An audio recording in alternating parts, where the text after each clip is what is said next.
Olá, queridos oyentes, espero que disfruten la historia. Dale me gusta, suscríbase al canal, comenta desde dónde estás viendo el vídeo. Ahora pasemos a la historia. Bienvenidos, queridos oyentes, a un nuevo video del canal Historias de Época. Antes de comenzar, permítanme hacerles una pregunta.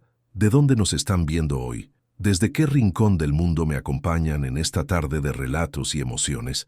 Escríbanlo en los comentarios, que me encanta saber desde qué latitudes llegan hasta aquí. Hoy les traigo una historia que me ha conmovido profundamente mientras la preparaba para ustedes. Una historia de secretos enterrados entre las páginas de libros antiguos, de corazones que aprendieron a cerrarse por miedo a sufrir, y de una mujer que llegó buscando venganza, pero encontró algo infinitamente más valioso. ¿Puede el amor nacer donde solo había desconfianza? ¿Puede una biblioteca convertirse en el escenario de una redención? ¿Y qué sucede cuando dos almas heridas descubren que sus cicatrices tienen el mismo origen? Si les gustan las historias que hablan del alma humana, de esos sentimientos que atraviesan el tiempo y siguen siendo tan actuales hoy como hace 200 años, les pido que se suscriban al canal, activen la campanita de notificaciones y dejen su like. Su apoyo hace posible que estas historias sigan llegando a ustedes. Y ahora, queridos míos, apaguen las luces, acomódense y déjense llevar. Año 1847. Lugar: Villa Montefalco, Piemonte, norte de Italia. Época: vísperas del Risorgimento. Los vientos de revolución susurran entre los Alpes. Había en el norte de Italia, donde los Alpes derraman su sombra sobre valles de una belleza casi dolorosa, una villa que el tiempo parecía haber olvidado deliberadamente.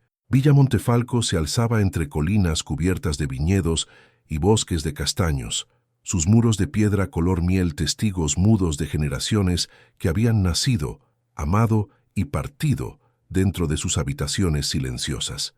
En la primavera de 1843, 4 años antes de que nuestra historia verdaderamente comience, aquella casa conoció una herida que cambiaría para siempre el destino de quienes la habitaban. El conde Lorenzo Montefalco tenía entonces 28 años. Era un hombre de rostro severo pero hermoso, con ojos del color de las aceitunas maduras y una manera de moverse que delataba su formación militar. Oficial del ejército piamontés, había servido con distinción, ganándose el respeto de sus superiores y la lealtad de sus hombres. Pero lo que verdaderamente iluminaba su existencia no eran los uniformes ni las medallas, sino una mujer de cabellos dorados y risa cristalina, Francesca Albertini, hija del marqués Albertini, su prometida. Lorenzo la amaba con la intensidad ciega de quien nunca ha conocido la traición. Le confiaba sus secretos más íntimos, sus esperanzas para Italia, sus sueños de una nación unida y libre. Y porque la amaba así, sin reservas ni sospechas, le entregó algo que jamás debió salir de sus manos: documentos que contenían nombres de simpatizantes del movimiento de unificación, hombres que arriesgaban sus vidas por un ideal compartido en susurros y reuniones clandestinas. 3 semanas antes de la boda, Lorenzo llegó a la casa de su prometida sin anunciarse. Llevaba un ramo de glicinas, las flores favoritas de Francesca, recién cortadas del jardín de Villa Montefalco. Lo que encontró al abrir la puerta del salón privado destruyó en un instante todo aquello en lo que había creído. Francesca estaba en brazos del capitán Enzo della Rovere, su mejor amigo, su hermano de armas, el hombre con quien había compartido batallas, confidencias, noches de vino y conversaciones sobre el futuro de Italia. Las glicinas cayeron al suelo de mármol con un sonido tan suave que nadie las escuchó. Los días siguientes fueron un torbellino de vergüenza y dolor. Francesca y Enzo huyeron juntos a Austria, llevándose consigo los documentos que Lorenzo había confiado tan neciamente. Semanas después, 3 hombres fueron arrestados, juzgados como traidores, ejecutados al amanecer contra un muro manchado por las sombras de otros que habían caído antes. Lorenzo no asistió a las ejecuciones, no hacía falta. Sus fantasmas lo visitaban cada noche, susurrándole que él era tan culpable como quienes habían apretado los gatillos. Renunció a su comisión militar, se encerró en Villa Montefalco, dejó de asistir a bailes y recepciones. Las cartas de amigos y familiares se acumulaban sin abrir sobre su escritorio hasta que las criadas las retiraban discretamente. El jardín que antes cuidaba con devoción comenzó a marchitarse. Las glicinas que tanto amaba Francesca fueron las primeras en ser arrancadas de raíz. Y así, lentamente, el joven oficial lleno de esperanzas se transformó en algo diferente. Un hombre de 32 años que caminaba por los pasillos de su propia casa como un extraño, con una cicatriz discreta en la mejilla izquierda, recuerdo de un duelo que nunca explicó, y un corazón que había jurado no volver a abrirse jamás. La contesa Vedova Elisabetta Montefalco observaba a su hijo desde la distancia prudente que solo una madre sabia sabe mantener. A sus 68 años, con el cabello blanco recogido en un moño severo y ojos que habían visto tanto la corte real como los salones más humildes, entendía el dolor de su hijo mejor de lo que él imaginaba. Pero también entendía algo más, que el aislamiento no cura las heridas, las pudre. Fue en una tarde de otoño, mientras observaba a Lorenzo atravesar el jardín abandonado sin siquiera mirar las hojas que crujían bajo sus botas, cuando Elisabetta tomó una decisión que cambiaría el destino de todos. Mi hijo necesita recordar que la humanidad no se resume en una mujer que no supo amarlo, pensó mientras acariciaba el bordado de su pañuelo, un gesto que hacía desde niña cuando tramaba algo importante. Y así, con la paciencia de quien ha aprendido que los grandes cambios requieren tiempo y estrategia, la contesa Vedova comenzó a tejer su plan, un plan que olía a lavanda, a páginas de libros antiguos y a la esperanza terca de quien se niega a ver morir lo que ama.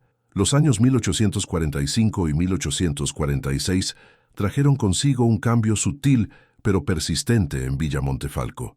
La contesa Elisabetta, utilizando su extensa red de conexiones que abarcaba desde conventos apartados hasta familias nobles venidas a menos, comenzó a acoger en su hogar a jóvenes huérfanas de buena familia. Las llamaba sus pupille, sus protegidas. Oficialmente les ofrecía educación, refinamiento, un dote modesto y la oportunidad de conseguir un matrimonio respetable. Extraoficialmente, cada una de ellas era una semilla plantada con un propósito muy específico: despertar el corazón dormido de Lorenzo. La primera en llegar fue Giovanna, hija de un comerciante de sedas que había perdido su fortuna y su vida en el mismo año. Tenía 17 años, ojos grandes como almendras y una bondad natural que hacía que incluso los criados más hoscos sonrieran en su presencia. Giovanna trataba a Lorenzo con una dulzura respetuosa, dejándole flores silvestres junto a su plato en el desayuno, preguntándole por sus lecturas cuando se cruzaban en los pasillos. Lorenzo respondía con monosílabos corteses y seguía su camino. Después llegó Margherita, de 20 años, hija de un conde arruinado por malas inversiones. Era hermosa de una manera que exigía atención, cabellos negros como ala de cuervo, piel de porcelana, una risa calculada para resultar musical. Margherita no era sutil. Aparecía en los lugares donde sabía que Lorenzo estaría, con vestidos que resaltaban sus curvas, comentarios ingeniosos preparados de antemano, miradas que prometían más de lo que una dama debería insinuar. Lorenzo comenzó a evitar las habitaciones donde pudiera encontrarla. Luego vinieron Teresa, la callada, Lucia, la estudiosa, Rosa, la artista, y Caterina, la más joven con apenas 17 años y una inocencia que ni siquiera la pérdida de sus padres había logrado empañar. 6 jóvenes vivían ahora en Villa Montefalco. 6 oportunidades que la contesa había orquestado cuidadosamente. 6 fracasos que la mantenían despierta por las noches, preguntándose si el corazón de su hijo se había petrificado definitivamente. Las estaciones pasaban y Lorenzo permanecía inmutable. Cenaba con ellas porque las normas de cortesía así lo exigían, pero sus ojos nunca se detenían en ningún rostro más tiempo del necesario. Respondía a sus preguntas con la misma frialdad educada con que habría respondido a un sirviente. No había crueldad en su comportamiento. Lorenzo jamás fue cruel, pero tampoco había calor. Era como intentar abrazar una estatua de mármol, hermosa, perfecta y terriblemente fría. Una noche de verano de 1847, Elisabetta encontró a su hijo en la biblioteca, el único lugar donde parecía encontrar algo parecido a la paz. Estaba junto a la ventana, con un libro en las manos que claramente no estaba leyendo, la mirada perdida en los jardines bañados por la luz de la luna. No se acercó. No habló, solo lo observó desde la puerta, viendo en su perfil las líneas del hombre que había sido y del que se había convertido. Quizás, pensó mientras se retiraba en silencio, el problema no es encontrar a alguien que lo ame. Quizás necesita encontrar a alguien que no lo intente. Fue entonces cuando recibió la carta del convento de Santa María de la Pietà, en Venecia. Una de las monjas, antigua amiga de la familia, le escribía sobre una joven particularmente dotada para los estudios, huérfana de un médico respetado, que languidecía entre aquellos muros sin vocación religiosa, pero sin otro lugar a donde ir. «Se llama Elena Vianello», decía la carta. «Es diferente a las demás. No sabría explicar cómo, pero hay algo en ella que recuerda al agua, tranquila en la superficie, pero con corrientes profundas que uno solo percibe cuando ya es demasiado tarde».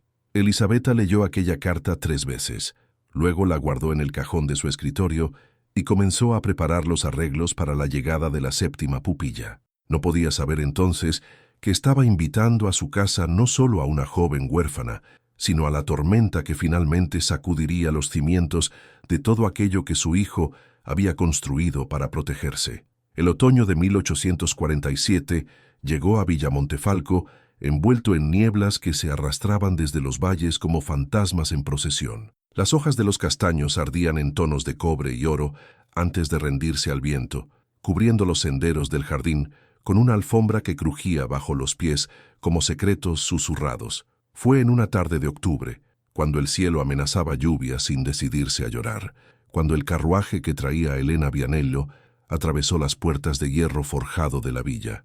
La contesa Elisabetta esperaba en el vestíbulo flanqueada por 2 criadas que sostenían candelabros, aunque aún había luz suficiente. Era su manera de dar la bienvenida, con una solemnidad que recordaba a quien llegaba que, aunque acogida con afecto, estaba entrando en un mundo con reglas antiguas y expectativas precisas. La puerta se abrió y Elena entró. Lo primero que notó Elisabetta fue que no se parecía a ninguna de las otras. Era delgada, quizás demasiado, como si la vida hubiera olvidado alimentarla durante largos meses. Sus ropas eran las de una mujer que había conocido mejores tiempos. Un vestido de viaje gris que alguna vez fue elegante, pero que ahora mostraba costuras remendadas con habilidad, pero sin disimulo. Bajo el sombrero sencillo, unos ojos de un castaño profundo observaban todo con una intensidad que resultaba casi incómoda. Pero lo que más llamó la atención de la contesa fueron sus manos. Mientras las otras pupillas llegaban con las manos suaves, de quienes nunca habían conocido el trabajo, las de Elena mostraban callos, pequeñas cicatrices, la evidencia innegable de años de labor que ninguna dama de buena familia debería haber conocido. «Ha trabajado», pensó Elisabetta, y no por elección. Las reverencias fueron correctas, los saludos apropiados, las fórmulas de cortesía ejecutadas con una precisión que delataba educación, pero sin ningún intento de impresionar. Cuando Elisabetta le ofreció los aposentos junto a los de las otras jóvenes, Elena agradeció con una inclinación de cabeza. Cuando le mostró los salones donde podría pasar sus horas de ocio, asintió con educación. Cuando le presentó a las otras pupillas, que la observaban con una mezcla de curiosidad y cautela, sonrió brevemente pero sin calidez. Solo cuando llegaron a la puerta de la biblioteca, algo cambió en su rostro. La biblioteca de los Montefalco ocupaba toda el ala este del primer piso. Sus techos abovedados se elevaban hacia la penumbra, sostenidos por columnas de mármol veteado. Estanterías de nogal oscuro cubrían cada pared, desde el suelo hasta donde la vista se perdía, repletas de volúmenes encuadernados en cuero cuyos lomos dorados brillaban tenuemente bajo la luz que entraba por los ventanales. Había escaleras móviles que permitían acceder a los estantes superiores, mesas de lectura con lámparas de aceite, sillones gastados por generaciones de lectores, y un aroma a papel viejo y conocimiento acumulado que parecía tener peso propio. Por primera vez desde su llegada, Elena dejó escapar algo parecido a una emoción. Sus ojos recorrieron las estanterías con un hambre que Elisabetta reconoció inmediatamente, la de alguien que ha sido privado de algo esencial y finalmente lo tiene al alcance de la mano. Antes de que pudiera contenerse, Elena habló, y lo que dijo no fue un comentario sobre la belleza de la habitación o una expresión de gratitud por la hospitalidad ofrecida. Lo que dijo fue una pregunta, formulada con una urgencia apenas disimulada. ¿Sería posible? ¿Tendría acceso a esta biblioteca, Contesa? Elisabetta la estudió en silencio durante un momento que se extendió más de lo cortés. Había algo en la manera en que Elena había hecho la pregunta, no como quien pide un favor, sino como quien necesita una respuesta para seguir respirando, que despertó en la anciana una curiosidad que no había sentido en mucho tiempo. «Por supuesto», respondió finalmente. «Todas mis protegidas tienen acceso a los libros, aunque debo admitir que eres la primera que muestra interés genuino». Elena asintió, pero su mirada ya había regresado a las estanterías, buscando algo específico que Elisabetta no podía identificar.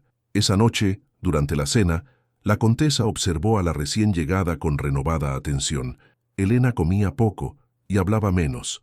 No participaba en las conversaciones sobre moda que fascinaban a Margherita, ni en los chismes sobre familias nobles que entretenían a Teresa. Cuando alguien le dirigía una pregunta directa, respondía con educación pero sin elaborar. Cuando Giovanna, siempre amable, intentó incluirla en la planificación de un bordado colectivo, Elena declinó con una excusa vaga sobre dolores de cabeza. Lorenzo, como era su costumbre, cenó en silencio y se retiró antes del postre. Si notó la presencia de la nueva pupilla, no dio señales de ello. Para él, era simplemente otra cara más en una mesa llena de caras que prefería ignorar. Pero Elisabetta notó algo que su hijo no vio. Cuando Lorenzo se levantó para marcharse, Elena no lo miró. No con interés, no con desprecio, simplemente no lo miró, como si él fuera un mueble, una sombra, algo completamente irrelevante para sus propósitos. Y fue precisamente esa indiferencia, tan diferente a los intentos calculados de Margherita o la admiración tímida de las demás, lo que hizo que Elisabetta sonriera imperceptiblemente mientras llevaba la copa de vino a sus labios. Interesante, pensó, muy interesante. Aquella noche, mucho después de que todos se hubieran retirado, una figura solitaria caminó por los pasillos de Villa Montefalco. Elena avanzaba descalza, para no hacer ruido, con una vela que protegía con la mano ahuecada. Sus pasos la llevaron directamente a la biblioteca, donde se detuvo frente a las estanterías con la expresión de un general estudiando un campo de batalla.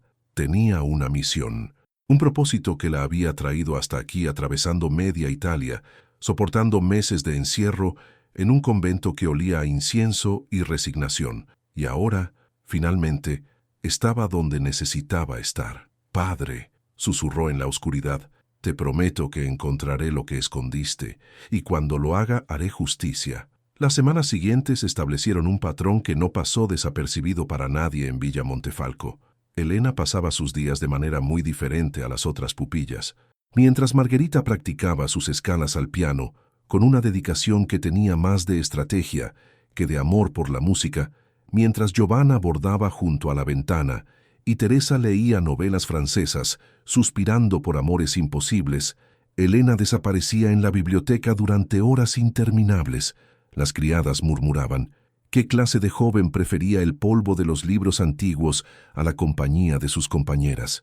¿Por qué rechazaba los vestidos nuevos que la Contesa le ofrecía, conformándose con sus ropas remendadas? ¿Y qué era ese cuaderno que siempre llevaba consigo, ese cuaderno que escondía apresuradamente cuando alguien se acercaba?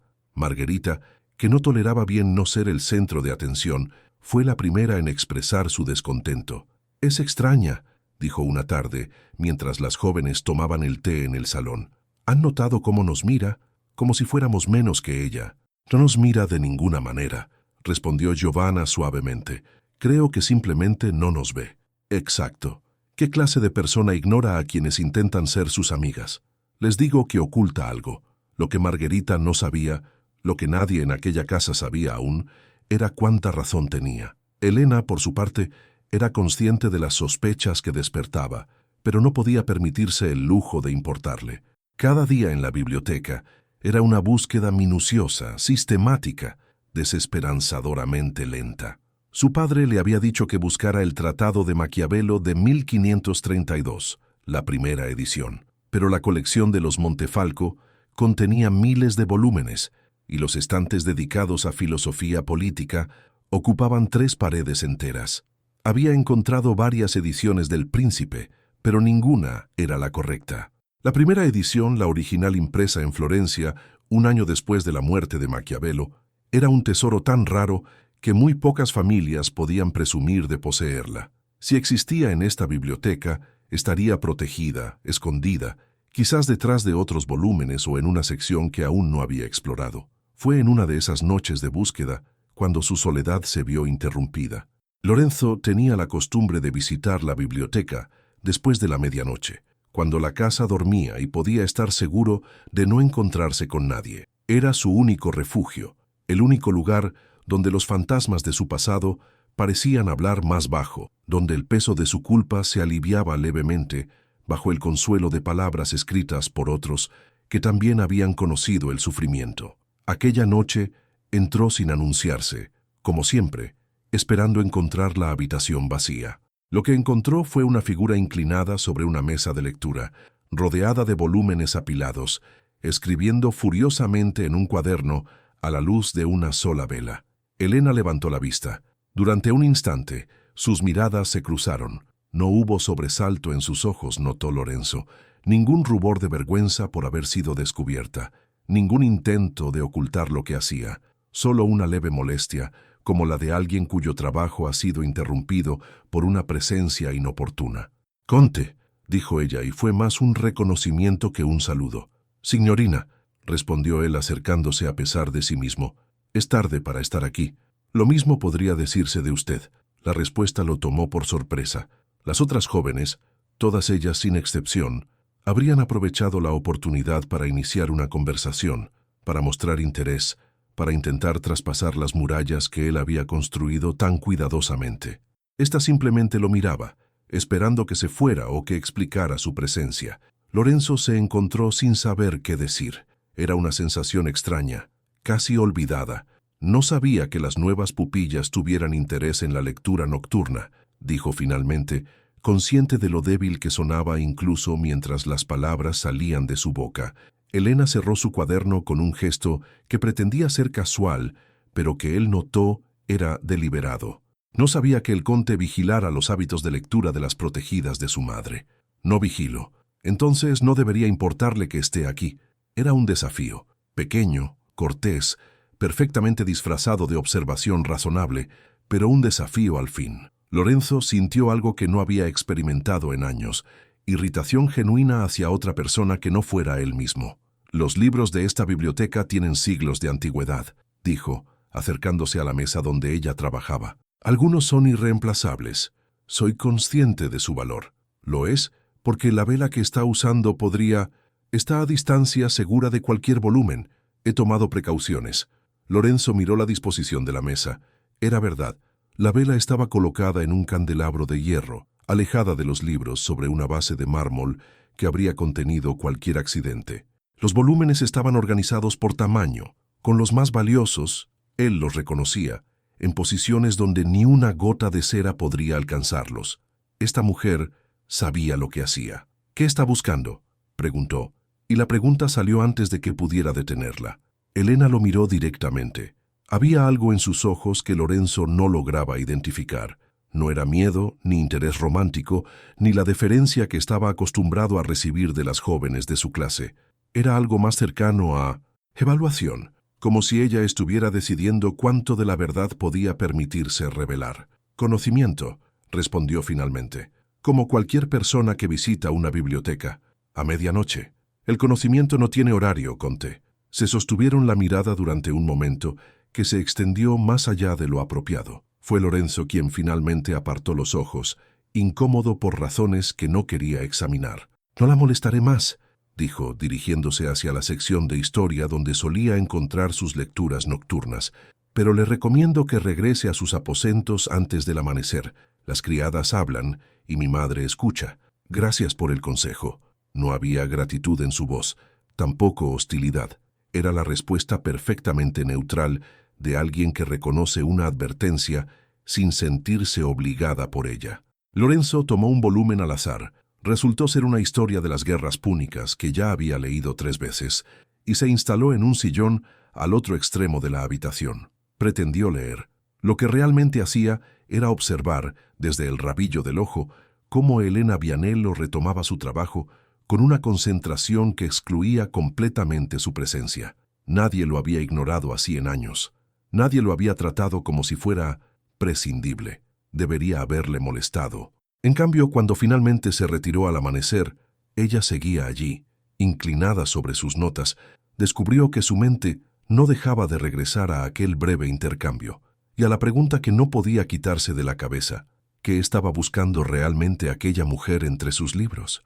Los encuentros nocturnos se convirtieron en costumbre, aunque ninguno de los dos lo habría admitido. Lorenzo comenzó a variar sus horarios, llegando más temprano o más tarde, diciéndose que era coincidencia cuando sus visitas coincidían con las de ella. Elena, por su parte, dejó de esconder su cuaderno con tanta prisa, aunque seguía cerrándolo cuando él se acercaba demasiado. Las conversaciones al principio eran escaramuzas verbales. Lorenzo hacía un comentario sobre el libro que ella consultaba. Elena respondía con una observación que demostraba que sabía más del tema que él. Lorenzo mencionaba un autor. Elena citaba un pasaje de memoria.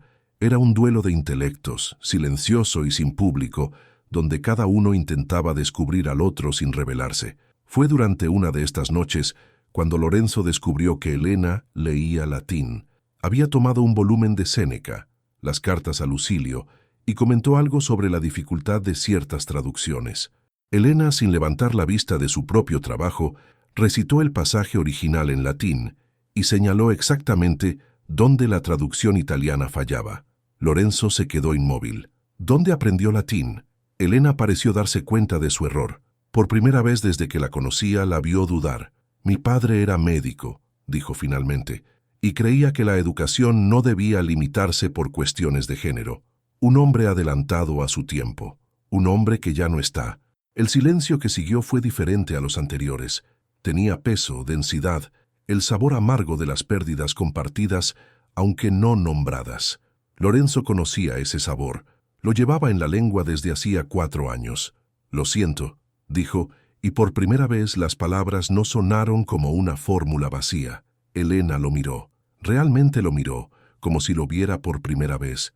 Usted también ha perdido algo, dijo, y no era una pregunta. Lorenzo no respondió. No hacía falta. Aquella noche, cuando él se retiró, Elena no siguió trabajando. Se quedó sentada en la penumbra, pensando en el hombre que acababa de marcharse. Lo había investigado antes de venir. Sabía de su compromiso roto, de la traición, aunque desconocía los detalles. Había esperado encontrar a un aristócrata arrogante, cerrado en su privilegio, incapaz de entender el sufrimiento real. Lo que estaba encontrando era algo diferente, algo que complicaba las cosas de maneras que no había anticipado. Las semanas siguientes trajeron cambios sutiles pero innegables. Lorenzo comenzó a dejar libros en la mesa que Elena solía usar. Al principio parecían casuales, un tratado de filosofía aquí, una colección de poesía allá, pero pronto ella notó que cada volumen conectaba de alguna manera con las conversaciones que habían tenido la noche anterior. Si ella mencionaba a Platón, aparecía una edición anotada de La República. Si hablaba de los poetas latinos, encontraba un Virgilio con comentarios en los márgenes escritos por algún Montefalco de siglos pasados. Eran regalos disfrazados de coincidencias. Elena lo sabía y, peligrosamente, comenzó a esperarlos. Por su parte, ella empezó a hablar más durante sus encuentros. No de cosas importantes, nunca de su verdadero propósito, de la lista que buscaba, del nombre que ardía en su memoria como una herida que no cicatrizaba. Hablaba de filosofía, de historia, de los movimientos que sacudían Europa, y descubrió para su sorpresa que Lorenzo no solo la escuchaba, sino que tenía opiniones propias, opiniones que, en otra vida, habrían sido peligrosas de expresar. ¿Cree usted en la unificación?, le preguntó ella una noche, arriesgándose. Lorenzo tardó en responder. Creo, dijo finalmente, que Italia merece ser más que un tablero donde las potencias europeas juegan sus partidas. Creo que nuestra gente merece gobernarse a sí misma. Eso suena casi revolucionario, Conte. Suena a sentido común, signorina, que es quizás lo más revolucionario de todo. Elena sonrió. Fue una sonrisa pequeña, casi involuntaria, pero la primera genuina que Lorenzo había visto en su rostro. Él la guardó en su memoria como se guarda un tesoro encontrado inesperadamente. En otras partes de Villa Montefalco, los cambios no pasaban desapercibidos. Margherita fue la primera en notar las ausencias nocturnas de Lorenzo, sus apariciones matinales, con ojeras que sugerían noches sin dormir, la manera en que su mirada se desviaba hacia la biblioteca cada vez que cruzaba el vestíbulo. La envidia, ese veneno dulce, comenzó a corroerla. Giovanna, más perceptiva y menos maliciosa, observaba a Elena con curiosidad creciente. Había algo en aquella joven silenciosa que no encajaba, algo que iba más allá de la simple timidez o el duelo por su padre, pero Giovanna era buena por naturaleza y prefirió esperar antes de juzgar. La condesa Elisabetta, mientras tanto, observaba todo desde su posición privilegiada de matriarca. Veía cómo su hijo comenzaba a hablar durante las cenas, comentarios breves, pero más de los que había pronunciado en años. Notaba cómo sus ojos buscaban, casi inconscientemente, una figura particular cuando entraba en una habitación.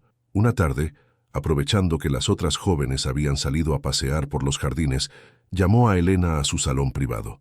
«Siéntate, querida», dijo, señalando una silla junto a la ventana. Elena obedeció, con la cautela de quien espera una trampa. «No voy a preguntarte qué haces en la biblioteca cada noche», continuó Elisabetta, sirviendo 2 tazas de té. «Todos tenemos derecho a nuestros secretos, pero sí voy a hacerte una advertencia. Advertencia, Contesa, mi hijo ha sufrido mucho. La traición que experimentó cambió algo fundamental en él. Si tus intenciones hacia él son genuinas, te pido paciencia. Si no lo son», la mirada de la anciana se endureció, «te pido que te marches antes de causar más daño del que esta familia puede soportar». Elena sostuvo aquella mirada sin pestañear.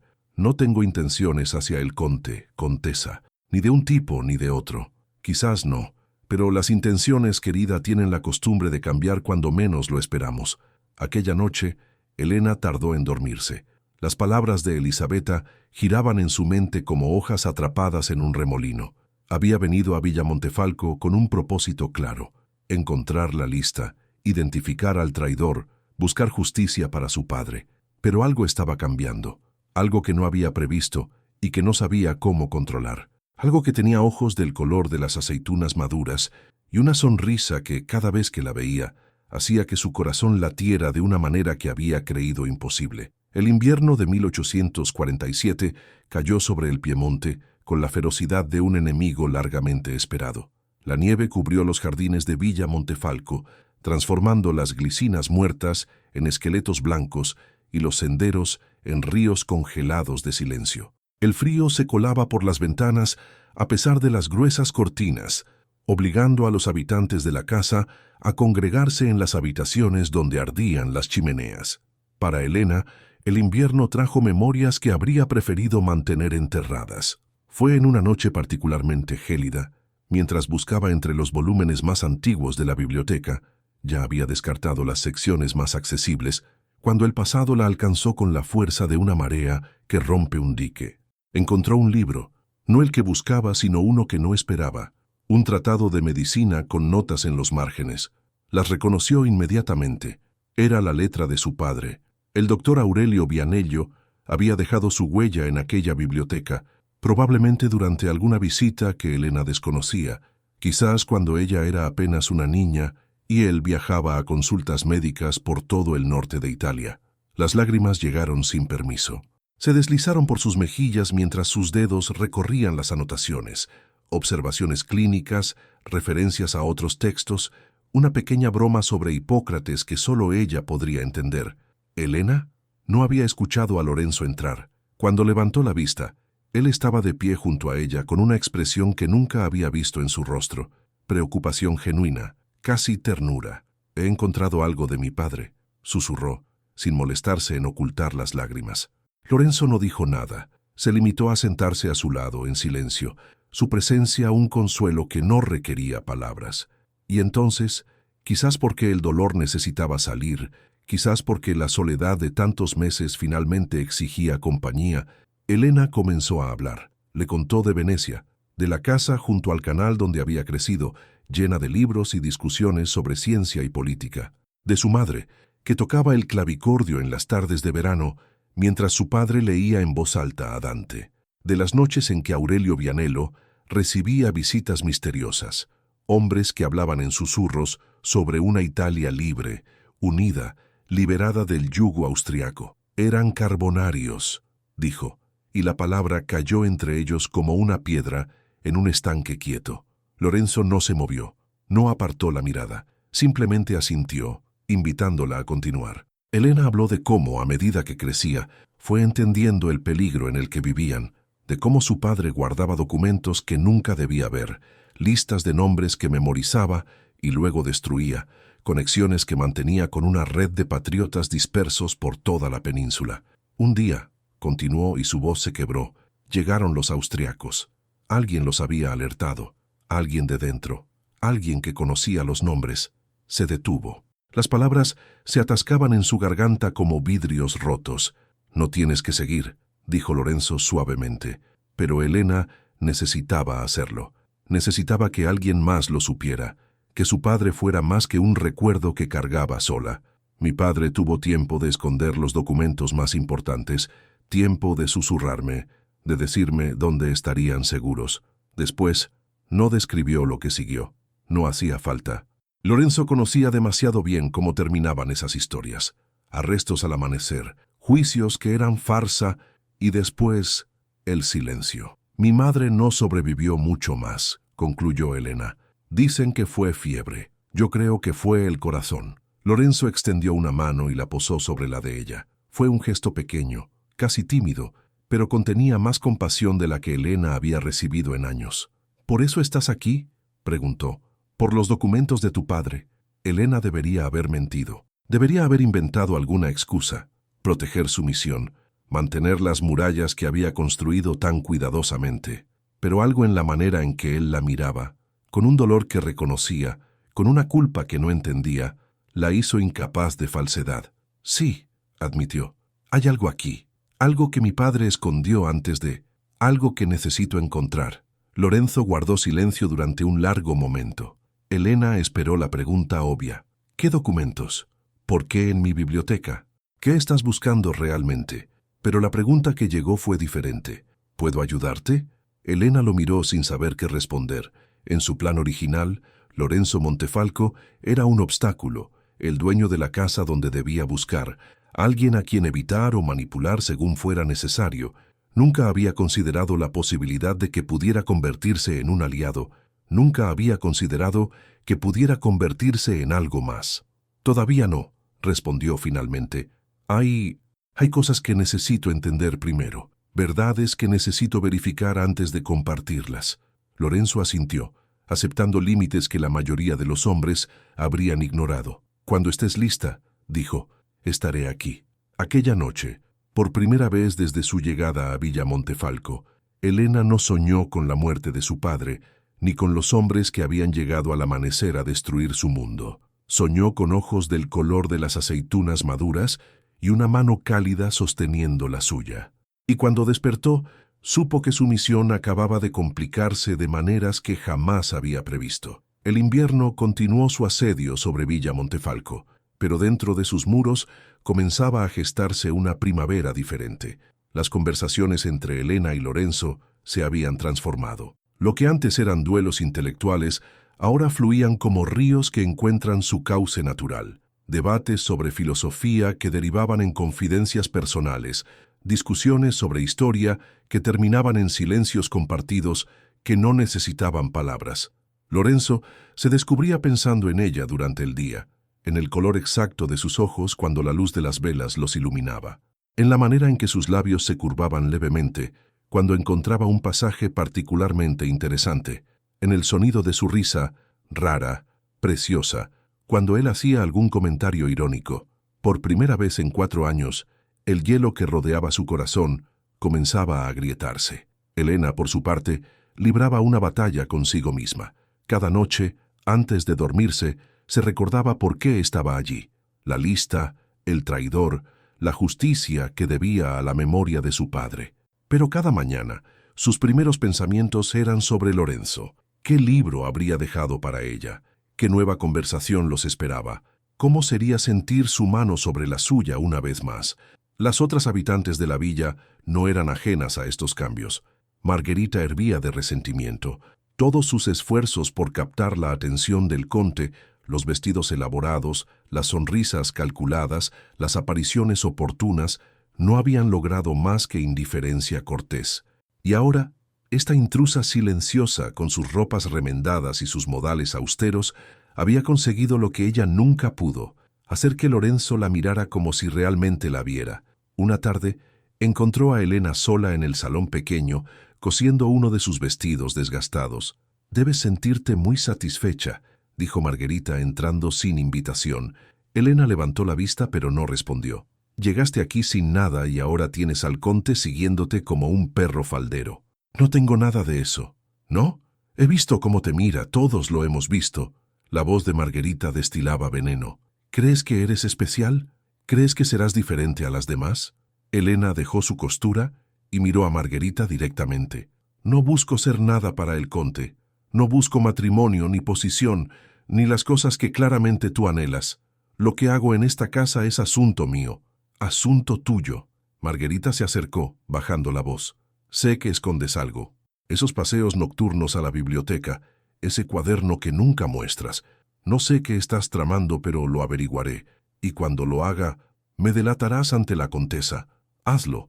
No encontrarás más que libros y notas de estudio». La calma de Elena enfureció aún más a Margarita, que salió del salón con un portazo que resonó por todo el pasillo.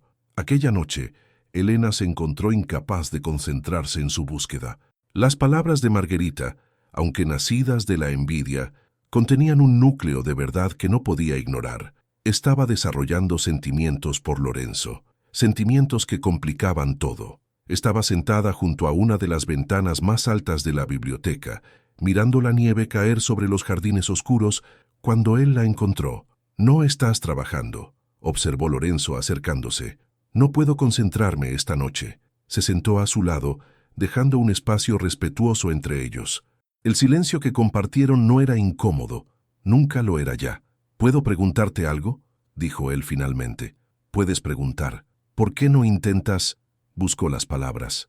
«Lo que las otras hacen, las sonrisas, los vestidos, las conversaciones diseñadas para impresionar. Desde que llegaste, nunca has hecho nada de eso». Elena consideró la pregunta. «Porque no vine aquí a buscar marido. Ya me lo habías dicho. Pero, ¿nunca lo has considerado? ¿Nunca has pensado en...?» No terminó la frase. No hacía falta. Elena se volvió hacia él. En la penumbra, sus rostros estaban más cerca de lo que habían estado nunca. «Antes de que mi padre muriera», dijo lentamente, «me dijo algo que nunca he olvidado. Me dijo que hay dos tipos de amor, el que buscamos y el que nos encuentra, que el primero suele ser una ilusión, una proyección de lo que creemos necesitar, pero el segundo es real porque nace sin permiso, sin planes, sin expectativas». «¿Y tú qué crees?» «Creo», su voz se suavizó, «que él tenía razón». El aire entre ellos se espesó. Lorenzo levantó una mano, lentamente, como si temiera asustarla, y rozó su mejilla con los nudillos. «Elena», susurró, y su nombre en sus labios sonó como una oración. Ella cerró los ojos. Podía sentir el calor de su mano, el temblor casi imperceptible que lo recorría. Podía escuchar su propia respiración acelerada, el latido de su corazón, que parecía haberse instalado en su garganta. «Lorenzo», pero antes de que pudiera continuar, un ruido en el pasillo los hizo separarse. Pasos. Alguien se acercaba. Cuando la puerta se abrió, encontró a Lorenzo de pie junto a las estanterías, fingiendo examinar los lomos de los libros, y a Elena, sentada a una distancia apropiada, con un volumen abierto en las manos. Era Giovanna, con una taza de té humeante. «Perdón por interrumpir», dijo, con una sonrisa que sugería que sabía exactamente lo que había interrumpido. «Pensé que Elena podría tener frío. Las noches aquí son terribles». «Gracias, Giovanna», respondió Elena, aceptando la taza con manos que apenas temblaban. La joven se retiró, cerrando la puerta con una discreción que era, a su manera, una forma de complicidad. Lorenzo y Elena se miraron a través de la habitación. Lo que acababa de ocurrir, o lo que había estado a punto de ocurrir, flotaba entre ellos como perfume derramado. «Debería irme», dijo él finalmente. «Sí». Pero ninguno de los dos se movió durante un largo momento. Fue Lorenzo quien finalmente se dirigió hacia la puerta. Antes de salir, se detuvo. «Elena». Lo que dijiste sobre el amor que nos encuentra, yo tampoco lo estaba buscando. Y se marchó, dejándola sola con un té que se enfriaba y un corazón que ardía. Fue a finales de enero cuando Elena finalmente encontró lo que buscaba. Había revisado sistemáticamente cada sección de la biblioteca, cada estante, cada volumen que pudiera contener una primera edición de El Príncipe de Maquiavelo.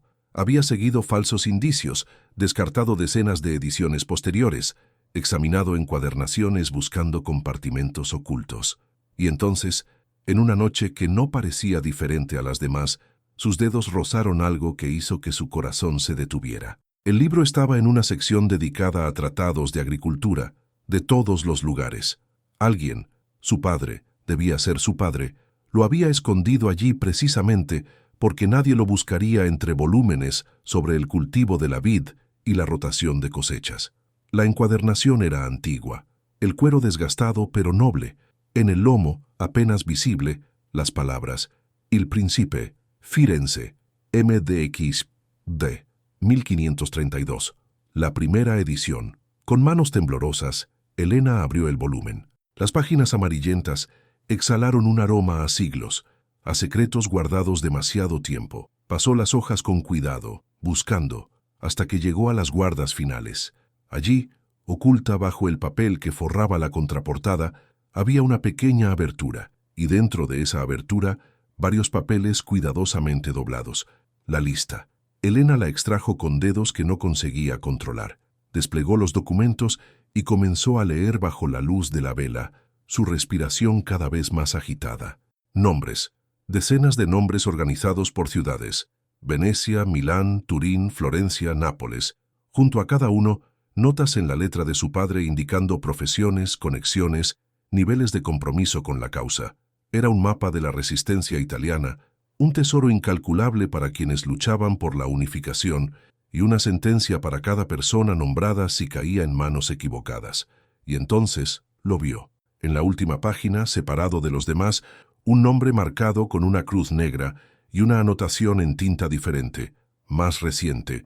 Capitán Enzo della Rovere, traditor, informante de los austriacos, responsable de las detenciones de Venecia, septiembre de 1845. Elena leyó el nombre una vez, 2 veces, 3 veces, Enzo della Rovere. El nombre resonaba en su memoria, pero no podía ubicarlo. Lo había escuchado antes, en algún lugar, en algún momento.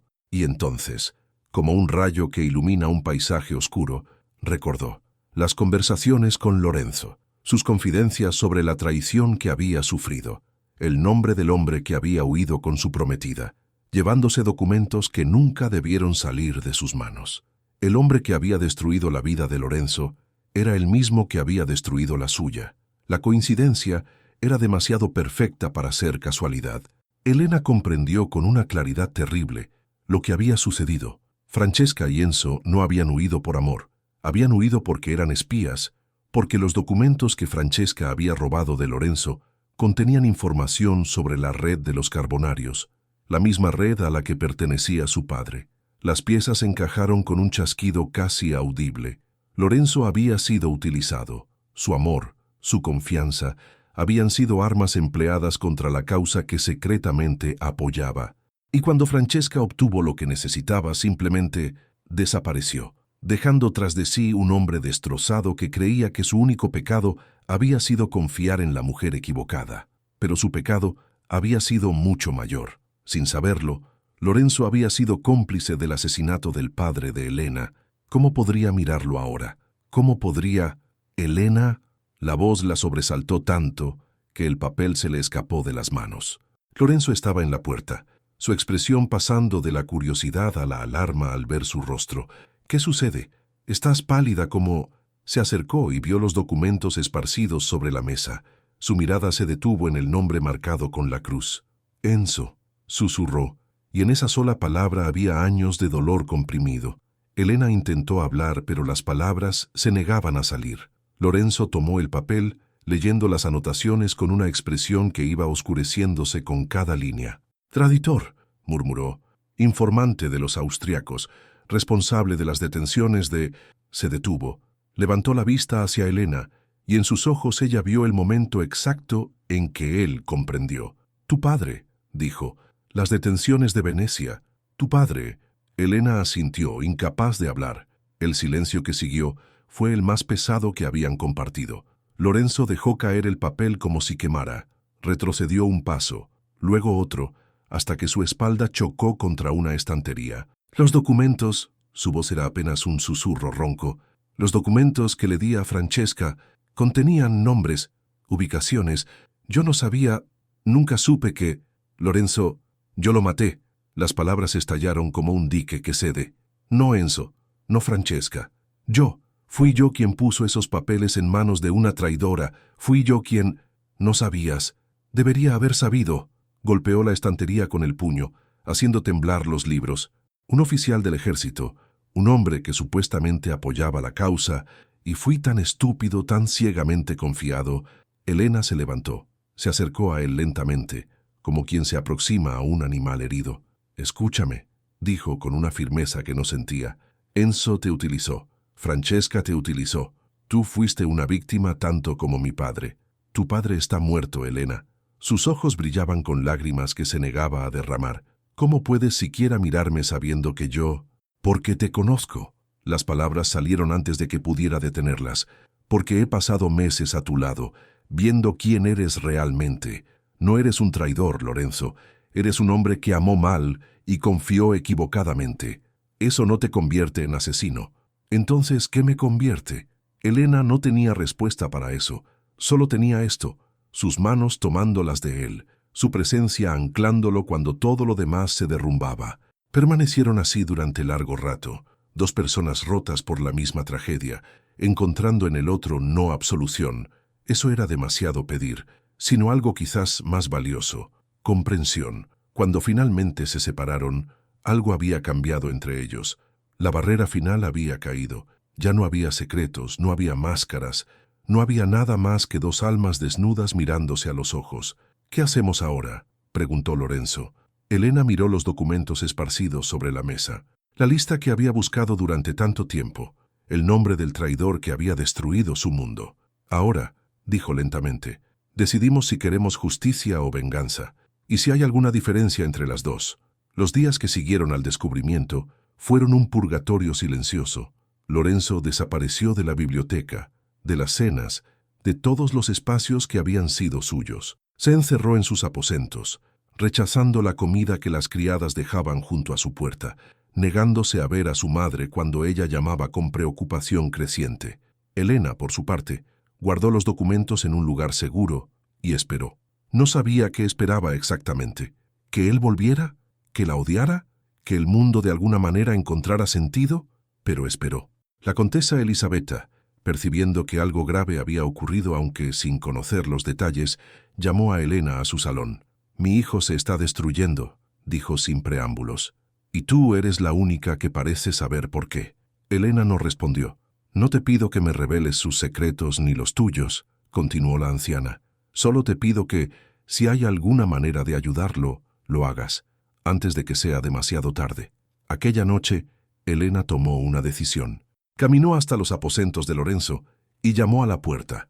No hubo respuesta. «Sé que estás ahí», dijo, «y sé que puedes escucharme. No voy a irme hasta que hablemos». El silencio se extendió durante tanto tiempo que Elena comenzó a pensar que él realmente no abriría. Pero entonces escuchó pasos, el sonido de una cerradura, y la puerta se abrió. Lorenzo parecía haber envejecido años en días. Su barba crecía descuidada. Sus ojos estaban hundidos en sombras profundas, y había en su postura algo roto que le partió el corazón. «¿Qué quieres?». Su voz era ronca por el desuso. «Entrar».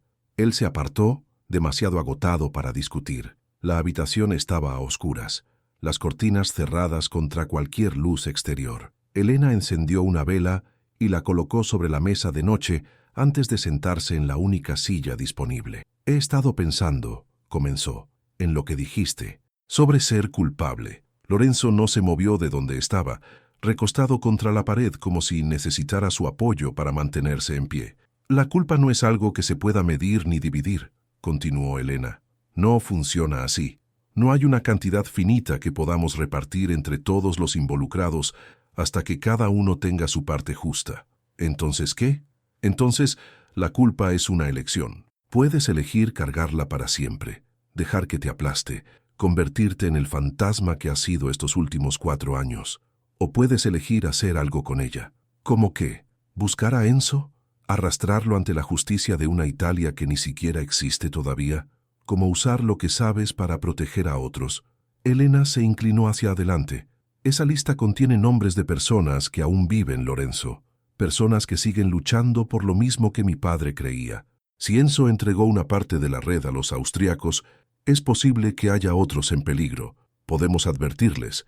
Podemos asegurarnos de que lo que le pasó a mi padre no le pase a nadie más. Por primera vez desde que había entrado, algo cambió en los ojos de Lorenzo. Una chispa diminuta, apenas visible pero presente. ¿Por qué harías eso?, preguntó. ¿Por qué querrías ayudarme después de todo lo que...? ¿Por qué?, respondió Elena, y las palabras le costaban pero eran verdaderas. Mi padre murió creyendo en algo, creyendo que Italia podía ser libre, que la gente podía cambiar, que incluso en los momentos más oscuros había esperanza.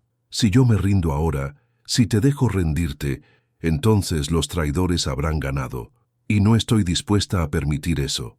Lorenzo la miró durante un largo momento. Luego, lentamente, se deslizó por la pared hasta quedar sentado en el suelo, las rodillas dobladas contra el pecho como un niño. Tengo miedo, admitió, y la vulnerabilidad de esas palabras fue más íntima que cualquier contacto físico. Miedo de volver a confiar, miedo de fallar otra vez, miedo de que, si me permito sentir algo por ti, termine destruyéndote a ti también. Elena se levantó de la silla y se arrodilló frente a él.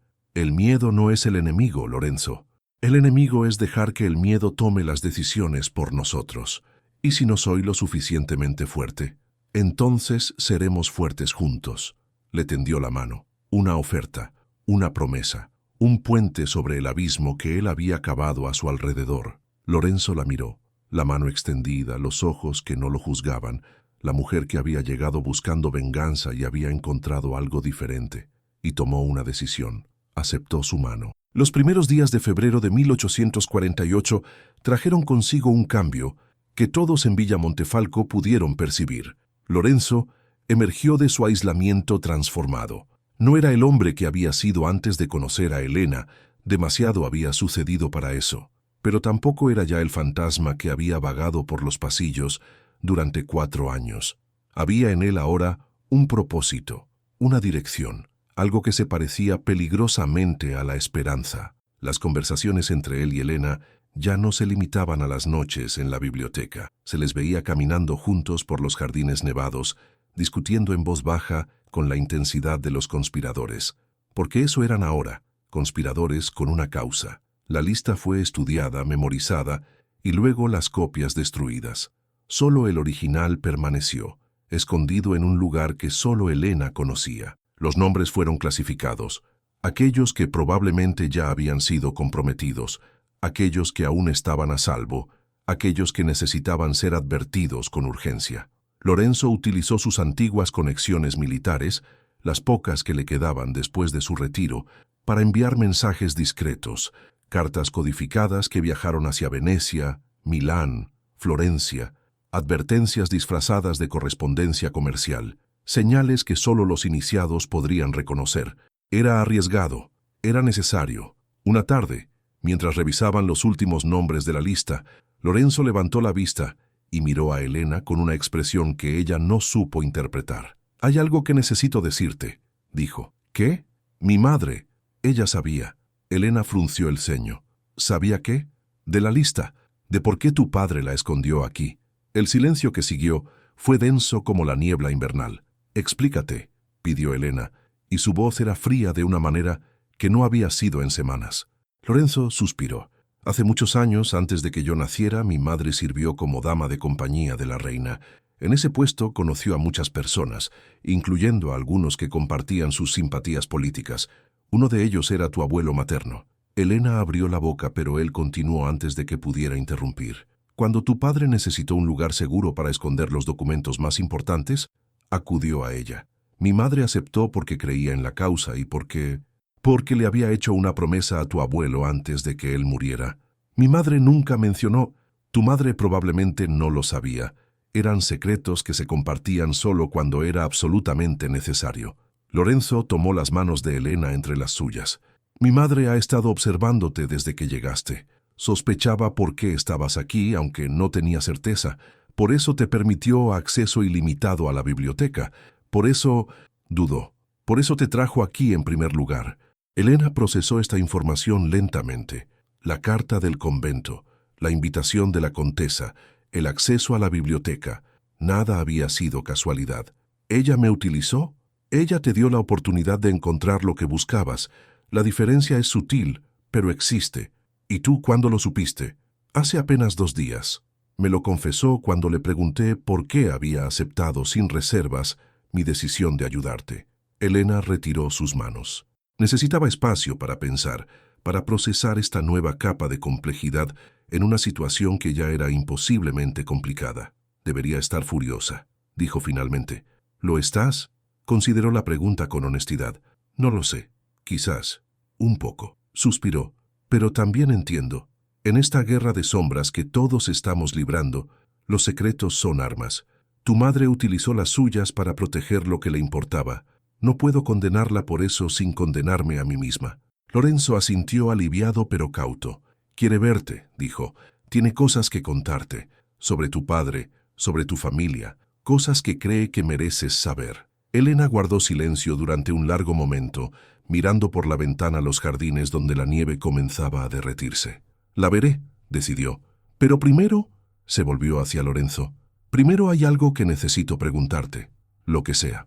Todo esto, la lista, la causa, la redención que buscas, ¿es eso lo único que hay entre nosotros? ¿O hay algo más? Era la pregunta que ambos habían evitado durante semanas. La que flotaba en cada mirada, en cada roce accidental, en cada silencio compartido. Lorenzo se levantó y caminó hacia ella. Se detuvo a escasos centímetros, lo suficientemente cerca para que ella pudiera sentir el calor de su cuerpo. Elena Vianello, dijo, y su voz era suave como la seda y firme como el acero. Llegaste a mi casa buscando justicia para tu padre. Encontraste mis secretos más oscuros y no huiste. Me obligaste a enfrentar verdades que había enterrado bajo años de culpa y soledad. Y en algún momento de ese proceso, tragó saliva. En algún momento, sin que ninguno de los dos lo planeara, te convertiste en la primera persona en años por quien he querido vivir en lugar de simplemente existir. Las lágrimas que Elena no sabía que estaba conteniendo comenzaron a deslizarse por sus mejillas. Así que no, continuó Lorenzo, no es solo la lista, no es solo la causa, es todo, eres tú, y si me lo permites, me gustaría pasar el resto de mis días demostrándotelo. Elena no respondió con palabras. No hacía falta. Se alzó sobre las puntas de los pies y lo besó. El encuentro con la contesa Elisabetta tuvo lugar en su salón privado, esa habitación donde los secretos de generaciones parecían haber impregnado las paredes. La anciana esperaba junto a la ventana, su figura recortada contra la luz invernal como una estatua de tiempos más nobles. Cuando Elena entró, se volvió con una sonrisa que contenía tanto alivio como aprensión. «Siéntate, querida», dijo, señalando el mismo sillón donde Elena se había sentado tantas semanas atrás, cuando apenas era una desconocida con un propósito oculto. Elena obedeció, pero mantuvo la espalda recta, los hombros tensos. No estaba segura de qué esperar de esta conversación. «Mi hijo me ha dicho que te contó sobre mi participación en los asuntos de tu familia», comenzó Elisabetta. «Imagino que tienes preguntas». «Muchas. Entonces, empezaré por el principio». Y la contesa habló. Habló de su juventud en la corte, donde había aprendido que el poder real no residía en los tronos, sino en los susurros de quienes los rodeaban. Habló de cómo, siendo apenas una muchacha, había conocido a un médico veneciano llamado Marco Vianello, el abuelo de Elena, y había quedado cautivada por sus ideas sobre libertad e igualdad, en una época en que tales conceptos podían costar la vida. «Tu abuelo era un hombre extraordinario», dijo Elisabetta, y sus ojos se humedecieron con recuerdos. Creía que Italia podía ser más que un mosaico de estados en guerra perpetua. Creía que la gente común merecía tener voz en su propio destino. Murió antes de ver ninguno de sus sueños realizados, pero me hizo prometer que, si alguna vez estaba en mi poder proteger su legado, lo haría. y por eso aceptó esconder la lista de mi padre. Por eso, y porque Aurelio era digno de su padre, vino a mí hace años, cuando la red comenzaba a crecer más rápido de lo que podía controlarse. Necesitaba un lugar seguro, lejos de Venecia, donde los espías austriacos infestaban cada esquina. Mi biblioteca era perfecta, remota, privada, y ¿quién sospecharía de una viuda aristocrática en el Piemonte? ¿Por qué no me lo dijo cuando llegué? Elisabetta suspiró. Porque no estaba segura de tus intenciones.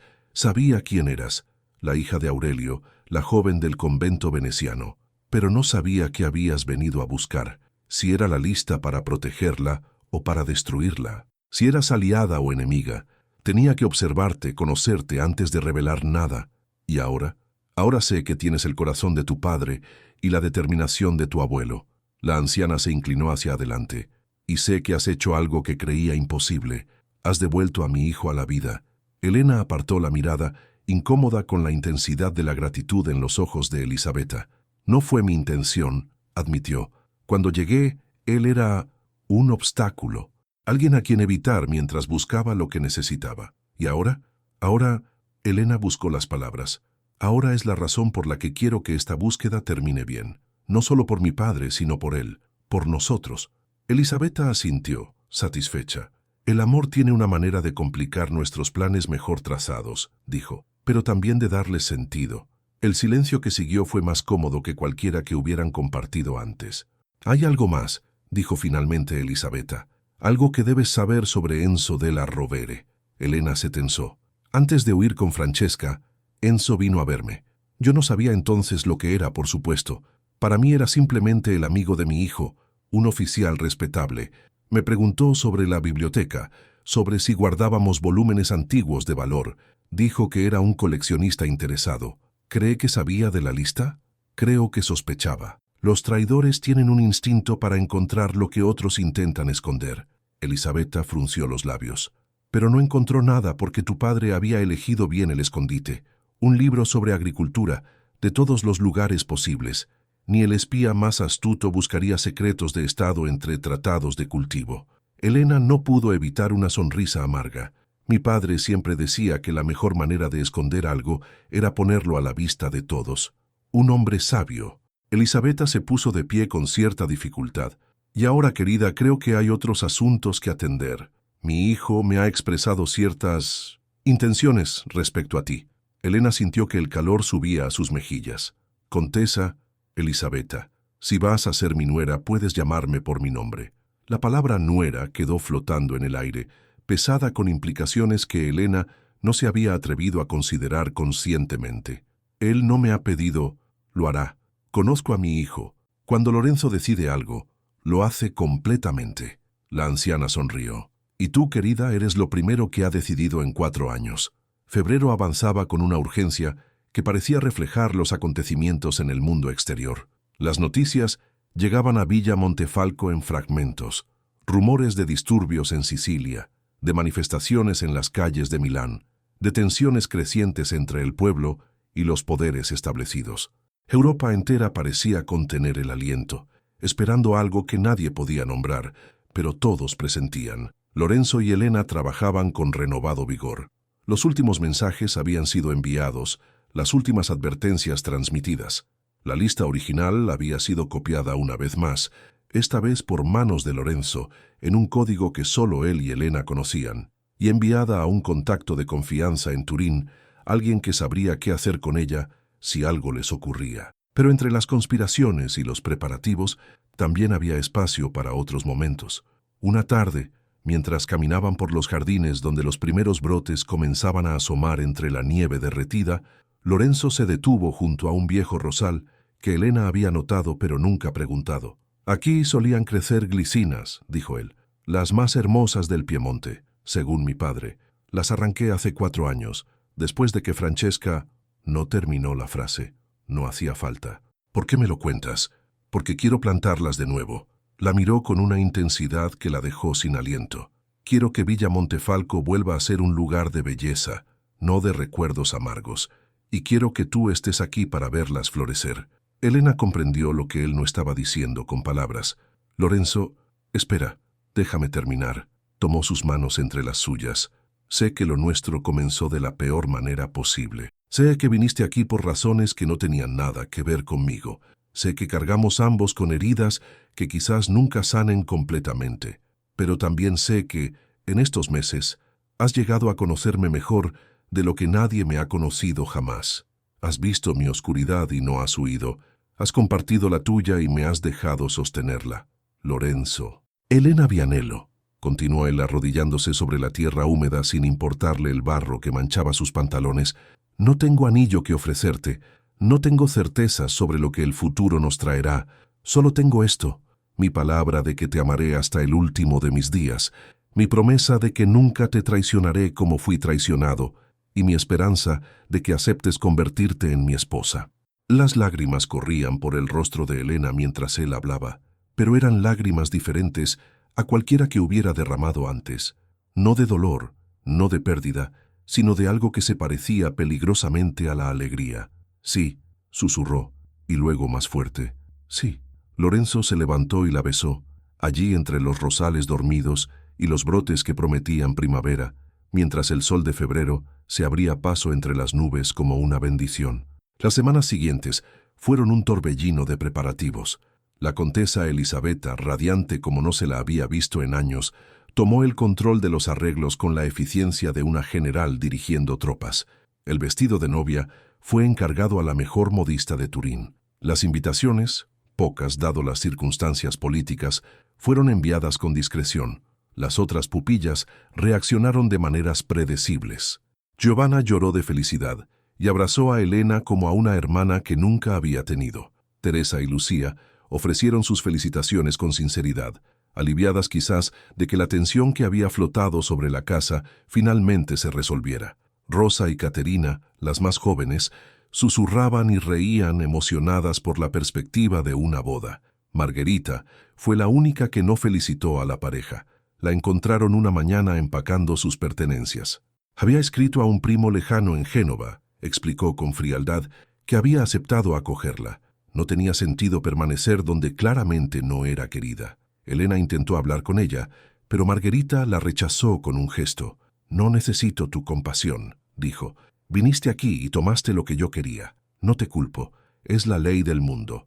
Los fuertes toman, los débiles pierden. Pero no me pidas que me alegre por tu victoria». Se marchó 2 días después, sin despedirse de nadie más. Elena la observó partir desde la ventana de la biblioteca, sintiendo una punzada de tristeza por aquella mujer cuya ambición la había cegado a cualquier otra posibilidad de felicidad. «¿Estás bien?» Lorenzo apareció a su lado. «Sí, solo pensaba en lo fácil que es perderse cuando defines tu valor por lo que otros tienen y tú no. Una lección que tardé 4 años en aprender». Elena apoyó la cabeza en su hombro. «Pero la aprendiste. Eso es lo que importa». La boda se celebró el último día de febrero, en la pequeña capilla de Villa Montefalco. No hubo grandes multitudes, ni ceremonias ostentosas, ni ninguna de las pompas que normalmente acompañaban la unión de familias nobles. Solo los residentes de la villa, el viejo sacerdote del pueblo cercano, y las promesas que Lorenzo y Elena intercambiaron con voces firmes y ojos húmedos. Cuando el sacerdote los declaró marido y mujer, Elisabetta dejó escapar un sollozo que intentó disimular detrás de su pañuelo. Aquella noche, mientras los recién casados se retiraban a sus aposentos y el resto de la casa celebraba con discreto júbilo, ninguno de ellos podía saber que el mundo que conocían estaba a punto de cambiar para siempre. Marzo de 1848 llegó como un león, rugiendo con noticias que cambiaron todo. Las revoluciones habían estallado. Primero en Francia, donde el rey había abdicado. Luego en Viena, donde el mismísimo Metternich, el arquitecto de la opresión que había mantenido a Italia dividida durante décadas, había huido como un criminal, y después, como fichas de dominó cayendo una tras otra, en cada rincón de Europa. En Italia el pueblo se levantó, Milán se rebeló contra los austriacos, en lo que luego se conocería como las 5 jornadas. Venecia proclamó la restauración de la República. En el Piemonte, el rey Carlos Alberto, cauteloso siempre pero presionado por las circunstancias, declaró finalmente la guerra a Austria. Las noticias llegaban a Villa Montefalco como olas rompiendo contra un acantilado. cada una más extraordinaria que la anterior. Lorenzo leía los despachos con una mezcla de asombro y urgencia que Elena reconocía demasiado bien. «Tengo que ir», dijo una noche, mientras ambos contemplaban las estrellas desde la ventana de su habitación. Elena no respondió inmediatamente. Sabía que este momento llegaría. Lo había sabido desde el día en que él le habló de sus simpatías políticas, desde el instante en que ambos decidieron usar la lista para proteger a quienes luchaban por la unificación. «Lo sé», dijo finalmente. «El ejército piamontés necesita oficiales con experiencia. Puedo ser útil. Puedo...» «Lorenzo». Ella se volvió para mirarlo. «Lo sé». Él la tomó en sus brazos, sosteniéndola como si temiera que pudiera desaparecer. «No quiero dejarte. Acabamos de casarnos. Apenas hemos tenido tiempo de...» «Tendremos tiempo», lo interrumpió ella. «Cuando esto termine, tendremos toda la vida. Pero ahora Italia te necesita más de lo que yo». «Eso no es cierto». «Es exactamente cierto. Y ambos lo sabemos». El silencio que siguió estaba cargado de todo lo que no podían decir: el miedo, la incertidumbre, la posibilidad terrible de que esta fuera su última noche juntos. Pero también de algo más: orgullo, determinación, la certeza compartida de que hay causas más grandes que cualquier felicidad individual. «Volveré», prometió Lorenzo. «Te lo juro. No importa lo que pase, encontraré el camino de regreso a ti. Y yo estaré esperando». Elena sonrió a pesar de las lágrimas. «Cuidando esta casa, protegiendo lo que hemos construido, manteniendo viva la esperanza hasta que regreses». Hicieron el amor esa noche con una ternura desesperada, memorizando cada caricia, cada susurro, cada latido del corazón del otro. Cuando el amanecer tiñó el cielo de rosa y oro, Lorenzo se vistió con su antiguo uniforme, cuidadosamente guardado durante 4 años, ahora rescatado del olvido, y Elena lo ayudó a abrochar cada botón con dedos que se negaban a temblar. «La cicatriz de tu mejilla», dijo ella rozándola suavemente. «Nunca me contaste cómo te la hiciste». «Un duelo», respondió él, poco después de que Francesca se marchara. «Un hombre en una taberna hizo un comentario sobre no importa qué.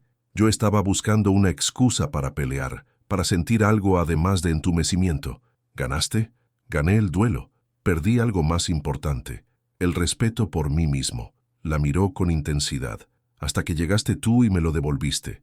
El beso de despedida fue largo y salado de lágrimas. La condesa esperaba en el vestíbulo, erguida como una reina a pesar de sus años, determinada a despedir a su hijo con dignidad, aunque el corazón se le partiera. «Vuelve entero», le dijo, tomando su rostro entre sus manos.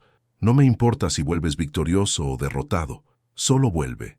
«Lo haré, madre». Las otras jóvenes, Giovanna, Teresa, Lucia, Rosa, Caterina, formaban una fila silenciosa, cada una con flores recogidas del jardín que empezaba a despertar de su sueño invernal. Lorenzo montó su caballo, el mismo que había permanecido en los establos durante 4 años, casi tan ansioso como su jinete por volver a correr. El último que vio antes de que el camino lo tragara fue el rostro de Elena, de pie junto a la puerta principal, con una mano sobre el vientre en un gesto que quizás ni ella misma entendía todavía. Los meses que siguieron fueron una prueba de paciencia que Elena nunca había imaginado enfrentar. Las noticias del frente llegaban de manera irregular, victorias que encendían la esperanza, derrotas que la apagaban, largos silencios que eran peor que cualquier noticia. Aprendió a vivir con la incertidumbre como una compañera constante, a sonreír cuando quería llorar, a mantener funcionando la villa cuando cada fibra de su ser quería derrumbarse. Pero no estaba sola. Elisabetta se convirtió en su roca, su guía en los laberintos de la administración de una propiedad noble y en los más complicados laberintos del corazón humano. Giovanna, siempre dulce, siempre presente, se transformó en la hermana que Elena nunca había tenido. Las otras jóvenes encontraron cada una su manera de ayudar. Teresa copiando cartas, Lucía organizando provisiones para los soldados que pasaban camino al frente, Rosa pintando banderolas tricolores, Caterina rezando por todos ellos con una fe que Elena envidiaba secretamente. Y en algún momento de aquella primavera turbulenta, Elena descubrió que el gesto que había hecho inconscientemente el día de la partida de Lorenzo tenía un significado más profundo de lo que había imaginado. Estaba embarazada. La noticia se extendió por Villa Montefalco como un rayo de sol atravesando nubes de tormenta. Elisabetta lloró durante una hora entera antes de comenzar a hacer planes. Las jóvenes revoloteaban alrededor de Elena como abejas preocupadas, asegurándose de que comiera suficiente, de que descansara, de que no levantara nada más pesado que un libro. Escribió a Lorenzo contándoselo. La carta tardó 3 semanas en llegar y otras 2 en recibir respuesta. «Mi amor», escribía él con una letra apresurada pero clara, «no hay palabras para expresar lo que siento al saber que nuestro hijo crece dentro de ti. Es la esperanza que necesitaba, la luz que alumbra los días más oscuros. Lucho ahora no solo por Italia, sino por el mundo que quiero darle a nuestro hijo. Un mundo libre, justo, donde pueda crecer sin miedo. Te amo más de lo que jamás creí posible amar. Cuídate, cuídalo. Volveré».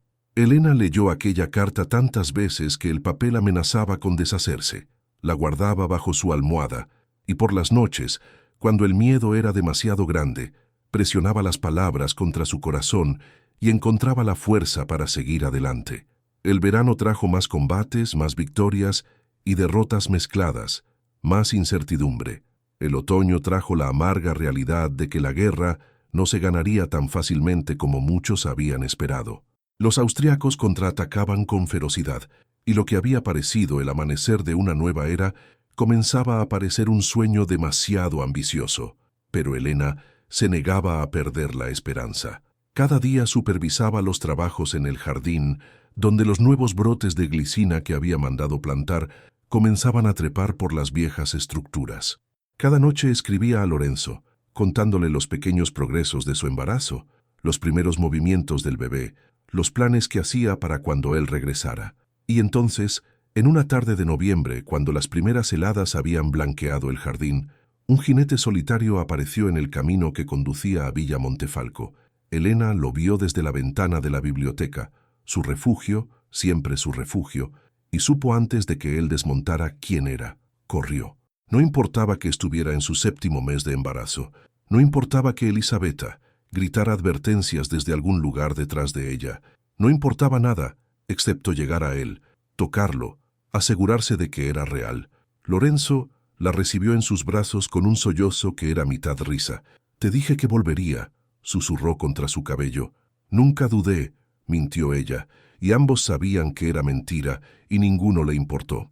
Estaba más delgado, con nuevas líneas en el rostro y un cansancio profundo en los ojos, pero cuando miró el vientre redondeado donde su hijo crecía, Elena vio algo que había temido no volver a ver: esperanza.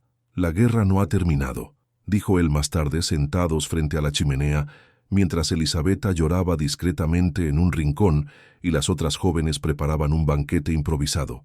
«Habrá que seguir luchando. Pero me han dado permiso para estar aquí cuando nazca el bebé. Y después, miró el fuego con expresión pensativa. «Después, encontraremos la manera de seguir, como hemos hecho hasta ahora, juntos».